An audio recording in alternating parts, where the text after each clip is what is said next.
將人憑內地歌唱節目《我是歌手2》一唱而紅，仲升呢做埋小天后，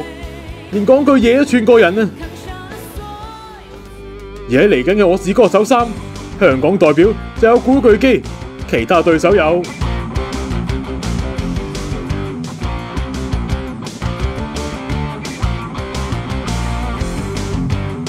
網民喺網上爆料，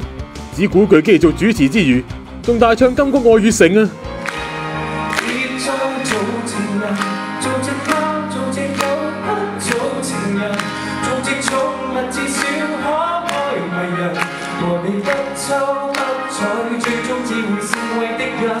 可惜基仔唔係強國人啊，最後咪得第5咯，同 GM 第一次嘅排名一樣咯。